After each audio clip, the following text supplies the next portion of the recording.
ಇಲೆಕ್ಟ್ರೋಲೈಸಿಸ್ of water ಅಂತ. ಇದಕ್ಕೆ ಬೇಕಾಗ್ತಕ್ಕಂತಹ ವಸ್ತುಗಳು ಇಲ್ಲಿ ಒಂದು ಬೀಕರ್ ನೀರು ಬೇಕು, ಆಮೇಲೆ ಸೋಡಿಯಂ ಕ್ಲೋರೈಡ್ ಅಂದ್ರೆ ಲವಣ ಬೇಕು, ಆಮೇಲೆ 2 ಪೆನ್ಸಿಲ್ಗಳನ್ನು ಒಂದಿಲ್ಲೇ ಬ್ಯಾಟ್ರಿಯನ್ನು ತೆಗೆದುಕೊಂಡಿವಿ. ಈ ರೀತಿಯಾಗಿ ನಾವು ಪೆನ್ಸಿಲ್ಗಳನ್ನು ಈ ರೀತಿಯಾಗಿ ಜೋಡಿಸ್ಕೋಬೇಕು, ಇದಕ್ಕೆ ಕನೆಕ್ಷನ್ ಮಾಡ್ಕೋಬೇಕು. ಈಗ ಇಷ್ಟು ಮಾಡಿಕೊಂಡು ಈ ಒಂದು ರಟ್ಟಿಗೆ 2 ಹೋಲ್ ಮಾಡ್ಕೊಂಡಿದ್ದೀನಿ. ಹೋಲ್ ಮಾಡಿಕೊಂಡು ಇವು 2 ಇಲೆಕ್ಟ್ರೋಗಳ ಹಾಗೆ ವರ್ತಿಸ್ತವೆ. ಯಾಕಂದ್ರೆ ಪೆನ್ಸಿಲ್ ಒಳಗೆ ಏನಿರುತ್ತೆ, ಪೆನ್ಸಿಲ್ ಒಳಗ ಇಲ್ಲೇ ಗ್ರಾಫೈಟ್ ಇರುತ್ತೆ, ಅದನ್ನ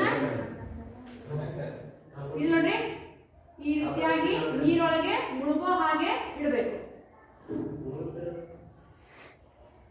ಮುಳುಗೋ ಹಾಗೆ ಇಟ್ಟಾಗ ಇಲ್ಲೇ ಪ್ರೊಸೆಸ್ ಸ್ಟಾರ್ಟ್ ಆಗುತ್ತಾ. ಸೊ ಇಲ್ಲೇ ಪ್ರೊಸೆಸ್ ಸ್ಟಾರ್ಟ್ ಆಗುತ್ತೆ ನೋಡ್ರಿ. ಏನಾಗ್ತಾ ಇವೆ, ಗುಳ್ಳೆಗಳು ಹೇಳ್ತಾ ಇವೆ. ಒಂದು ಒಂದು ಪಾಸಿಟಿವ್ ಆಗಿ ವರ್ತಿಸುತ್ತೆ, ಒಂದು ನೆಗೆಟಿವ್ ಆಗಿ ವರ್ತಿಸುತ್ತೆ. ಇದು ಪಾಸಿಟಿವ್ ಅಂದ್ರೆ ಆನೋಡ್ ಅಂತ, ಇದು ಕ್ಯಾಥೋಡ್ ಅಂತ. ನೋಡಿ ಇದು ಕ್ಯಾಥೋಡ್, ಇದು ಆನೋಡ್.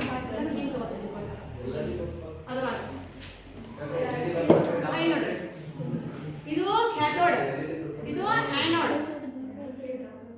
ನೋಡ್ರಿ ಒಂದು ಕಡೆ ನೀರಿನ ಗುಳ್ಳೆಗಳು ವೇಗವಾಗಿ ಹೇಳ್ತಾ ಇದೆ, ಒಂದು ಕಡೆ ನೀರಿನ ಗುಳ್ಳೆಗಳು ನಿಧಾನವಾಗಿ ಹೇಳ್ತಾ ಇದೆ.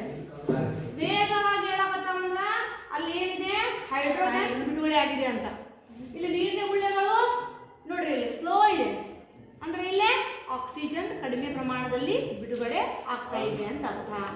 ಇದೇನು ತಗೋತ್ ನಮಗ ಎಲೆಕ್ಟ್ರೋಲೈಸಿಸ್ ಆಫ್ ವಾಟರ್ ಅಂದ್ರೆ ಇಲ್ಲೇ ಕ್ಯಾಥೋಡ್ ಭಾಗದಲ್ಲಿ ಹೈಡ್ರೋಜನ್ ಅನಿಲದ ಗುಳ್ಳೆಗಳು ಹೇಳ್ತಾ ಇವೆ, ಇಲ್ಲೇ ಆನೋಡ್ ಭಾಗದಲ್ಲಿ ಏನ್ ಹೇಳ್ತಾ ಇದೆ, ಆಕ್ಸಿಜನ್ ನ ಗುಳ್ಳೆಗಳು ಹೇಳ್ತಾ ಇವೆ ಅನ್ನೋದು ನಮಗ ಈ ಪ್ರಯೋಗದ ಮೂಲಕ ಏನಾಗುತ್ತೆ, ಒಂದು ನಾವು ನಿರ್ಣಯಕ್ಕೆ ಇದೆ ಎಲೆಕ್ಟ್ರೋಲೈಸಿಸ್ ಆಫ್ ವಾಟರ್.